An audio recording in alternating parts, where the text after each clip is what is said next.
Hello everyone, this is Shweta, assistant professor public administration, government college D Bharatpur. आज के इस video में हम इंडिपेंडेंट रेगुलेटरी कमीशंस के फंक्शंस और क्रिटिसिज्म को डिस्कस करेंगे। इससे लास्ट वीडियो में हमने independent regulatory commissions in USA, उनके जन्म के पीछे क्या कारण रहे, किन अधिनियमों के द्वारा इनका गठन होता है और इनकी विशेषताएं क्या हैं, इस चीज़ को डिस्कस किया था।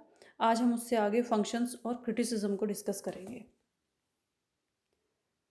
Functions of independent regulatory commissions, स्वतंत्र नियामक आयोग के कार्य क्या हैं? तो हम पहला देखते हैं व्यापारिक और वाणिज्यिक गतिविधियों और क्रियाकलापों का संचालन। संयुक्त राज्य अमेरिका में औद्योगिकरण 19वीं शताब्दी में बढ़ा और जैसा बताया आपको कि पूंजीपति वर्ग और श्रमिक वर्ग में विभक्त हो गया समाज, शक्तिशाली आर्थिक वर्ग का उदय हुआ। इसीलिए जो पूंजीपति वर्ग श्रमिक वर्ग का शोषण कर रहा था, उस शोषण को रोकने के लिए आर्थिक क्षेत्र में गतिविधियों को नियंत्रित और नियमित करना आवश्यक हो गया। इसीलिए इन आयोगों की स्थापना व्यापारिक और वाणिज्यिक गतिविधियों और क्रियाकलापों को संचालित करने के लिए, उनको नियमित करने के लिए की गई। सेकंड है नियम तथा विनियमन बनाना, यानी ये आयोग नियम बनाते हैं जो इनका विधायी कार्य, अर्धविधायी कार्य माना जाता है, और उनको चलाने के लिए कुछ सब रूल्स भी बनाए जाते हैं, यानी कौन सी गतिविधियां कानूनन कर सकते हैं और कौन सी गतिविधियां कानून गैर कानूनी है, इनका निर्धारण ये आयोग विभिन्न क्षेत्रों में करते हैं। जैसे आप उदाहरण के रूप ले, फेडरल ट्रेड कमीशन है, संघीय व्यापार आयोग है, संघीय ऊर्जा आयोग है, यानी अंतर्राज्यीय वाणिज्य आयोग है। ये आयोग केंद्र और राज्य या अंतर्राज्यीय विवादों का निपटारा करने के लिए कुछ नियम और कानून बनाते हैं, जिसके तहत पूरे देश में, संयुक्त राज्य अमेरिका में आर्थिक गतिविधियां चलाई जाती हैं। फिर आता है संबंधित उद्यम की वित्तीय व्यवस्था की जानकारी लेना, यानी किसी क्षेत्र में आयोग का गठन हुआ है तो उस आर्थिक क्षेत्र की, मान लीजिए कोई व्यापार है, उद्योग है, या कृषि क्षेत्र में आयोग का गठन हुआ है, तो उससे संबंधित जो उद्योग है उसकी वित्तीय व्यवस्था क्या है, उसकी जानकारी प्राप्त करना भी इन आयोगों के कार्यों में शामिल होता है। नियमों से संबंधित विवादों पर निर्णय भी आयोग लेता है अपनी अर्ध न्यायिक शक्ति के कार्यक्षेत्र के अंतर्गत। यानी अगर किसी भी नियम की अवहेलना किसी निजी उपक्रम के द्वारा या किसी व्यक्तिगत व्यक्ति के द्वारा या फिर सामूहिक रूप से की जाती है, तो उन विवादों का निपटारा भी इन आयोगों द्वारा किया जाता है। प्रशासकीय विधि का निर्माण और निपटारा, ये आयोग प्रशासकीय विधि का निर्माण करते हैं, यानी किसी भी क्षेत्र में, किसी उद्योग में किस तरह प्रशासन को चलाया जाए, प्रशासनिक झगड़ों का निपटारा किस तरह किया जाए, उनका निर्माण और समाधान भी ये आयोग ही करते हैं।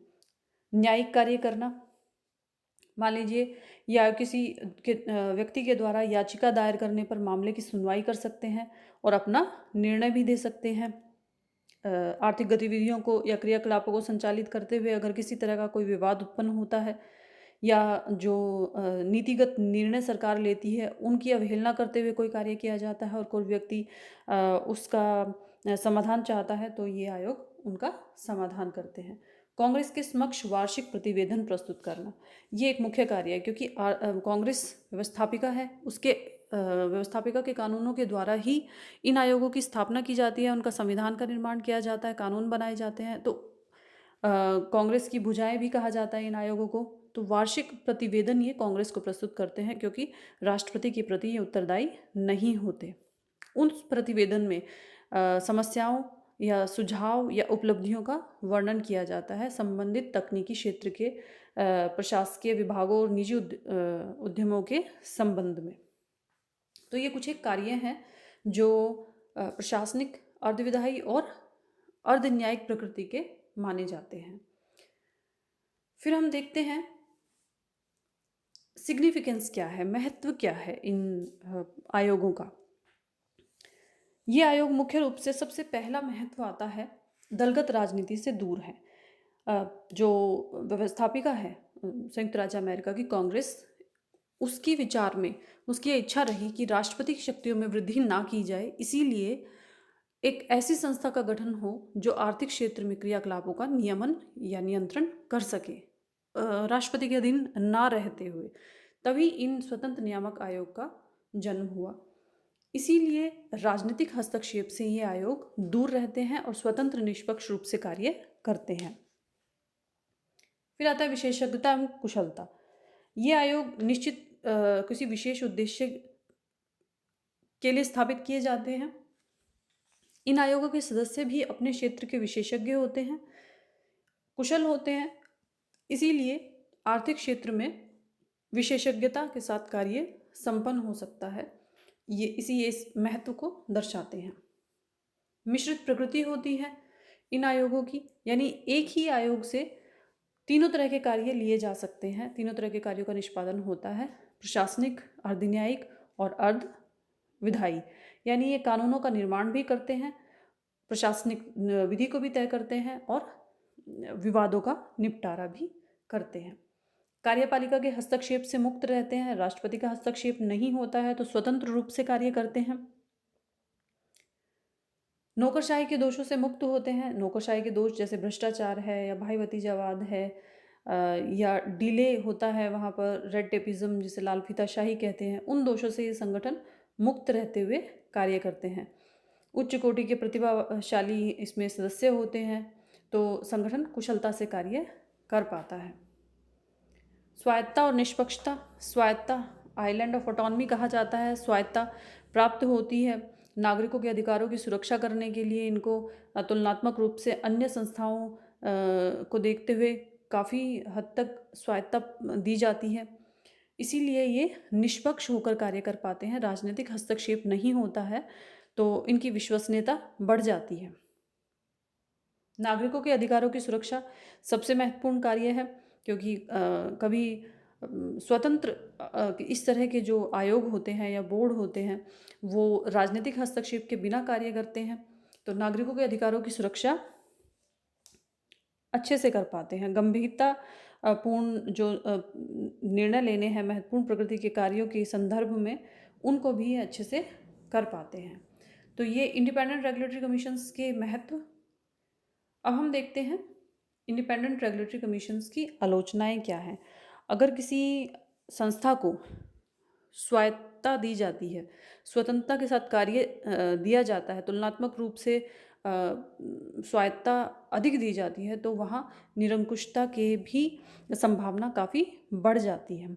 इसीलिए स्वतंत्र नियामकीय आयोग विशेषज्ञ होने के बावजूद, कुशलतापूर्वक कार्य करने के बावजूद, या इनकी लोकप्रियता काफ़ी बड़ी है, विश्वास अर्जित किया है, फिर भी कुछ ऐसे विषय और मुद्दे हैं जहां इनकी आलोचना की जाती है और इन्हें अनुत्तरदायी आयोग या इररिस्पॉन्सिबल कमीशन भी कहा जाता है। उसी विषय में हम यहाँ पढ़ेंगे। तो हम देखते हैं शक्ति पृथक्करण के सिद्धांत का उल्लंघन माना जाता है। कैसे? अमेरिका में संघीय सरकार है, कार्यपालिका, व्यवस्थापिका, न्यायपालिका, 3 अंग भी हैं। राज्य और केंद्र के बीच शक्तियाँ विभाजित हैं। तो कार्यपालिका, व्यवस्थापिका और न्यायपालिका से बाहर एक अलग चौथी शाखा का निर्माण कभी कभी आलोचना का कारण बनता है कि अमेरिका संविधान जो कहता है शक्ति पृथक्करण, उसके प्रतिकूल आचरण हुआ है। यानी उन तीनों से अलग एक अलग संस्था बना दी गई है जिसे स्वतंत्र नियामक आयोग कहा जाता है। तो इस आधार पर भी कभी कभी आलोचना की जाती है। अनुत्तरदायी आयोग, इररिस्पॉन्सिबल कमीशन, राष्ट्रपति के प्रति उत्तरदायी ना होने के कारण कार्यपालिका जो है, इन्हें अनुत्तरदायी आयोग भी कहा जाता है क्योंकि ये उनके प्रति उत्तरदायी नहीं होते। हालांकि राष्ट्रपति इनके सदस्यों को मनोनीत करते हैं कांग्रेस की उच्च सदन सीनेट के अप्रूवल के बाद। तो जो संयुक्त राज्य अमेरिका है वो अध्यक्षात्मक प्रणाली वाला देश है, राष्ट्रपति सर्वे सर्वा है और ये राष्ट्रपति के नियंत्रण से बाहर कार्य करते हैं, इसीलिए इन्हें अनुत्तरदायी आयोग भी कहा जाता है। समन्वय की समस्या आती है। ये संगठन अपने अपने कार्यों को संपन्न करने में कभी कभी अधिकार क्षेत्र का उल्लंघन करते हैं, कभी कार्यों का दोहराव या नियमों में टकराव होने से समन्वय की समस्या उत्पन्न हो जाती है। प्रशासन में समन्वय का अभाव नहीं होने के कारण आयोगों की स्वतंत्रता की एक भारी कीमत भी चुकानी पड़ती है। तो इस समन्वय के अभाव के कारण भी इनकी आलोचना समय समय पर की जाती है।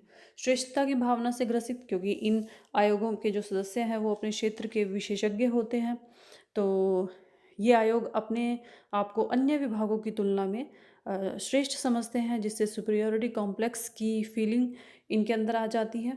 इस आधार पर भी इनकी आलोचना होती है। अत्यधिक खर्चीली प्रणाली कहा जाता है। इन संगठनों की कार्यप्रणाली जो है वो काफ़ी खर्चीली होती है। ये संगठन दूसरे विभागों के आंकड़े, आर्थिक और कानूनी सेवाओं का लाभ नहीं उठाते, इसीलिए इनका अपना प्रशासनिक खर्च जो है वो बढ़ जाता है, इसलिए इन्हें खर्चीले आयोगों की संज्ञा भी दी जाती है। संकीर्ण दृष्टिकोण माना जाता है इनका। नैरो माइंडेड क्यों कहा जाता है नैरो माइंडेड इनको, संकीर्ण दृष्टिकोण, क्योंकि ये किसी विषय के विशेषज्ञ होते हैं, यानी एक ही जो क्षेत्र है उसमें कार्य करते हैं, एक जनरल माइंडसेट लेकर कार्य नहीं करते हैं, इसीलिए इन्हें संकीर्ण दृष्टिकोण वाले आयोग कहा जाता है। तो ये सब हमने देखे, शक्ति पृथक्करण के सिद्धांत का उल्लंघन, अनुत्तरदायी आयोग, समन्वय की समस्या, श्रेष्ठता की भावना से ग्रसित, अत्यधिक खर्चीली प्रणाली और संकीर्ण दृष्टिकोण कुछ एक इनकी आलोचना के कारण बने। कभी कभी निष्पक्ष न्याय का अभाव भी आलोचना का कारण बनता है, क्योंकि ये राजनीतिक पृष्ठभूमि से बिल्कुल परे होते हैं, राजनीतिक हस्तक्षेप नहीं होता है, नीति निर्माण और नीति के क्रियान्वयन में पूर्ण रूप से ये तटस्थ नहीं रह पाते, इसीलिए कभी कभी निष्पक्ष न्याय की कल्पना करना कठिन हो जाता है, यानी इन पर नियंत्रण आवश्यक है। स्वतंत्रता और स्वायत्तता प्राप्त होने के बावजूद भी ये कांग्रेस के अधीन एक सेंस में रहते हैं, क्योंकि कांग्रेस ही इनके संविधान का निर्माण करती है, बजट को अप्रूव करती है, इसीलिए कुछ हद तक कांग्रेस का नियंत्रण इन आयोगों पर बना रहता है, जो कि इनकी कार्य निष्पक्षता के लिए आवश्यक भी है। तो आज हमने देखा स्वतंत्र नियामक आयोग के कार्य क्या है, उनका महत्व क्या है। आज के लिए इतना ही इस वीडियो में। Thank you.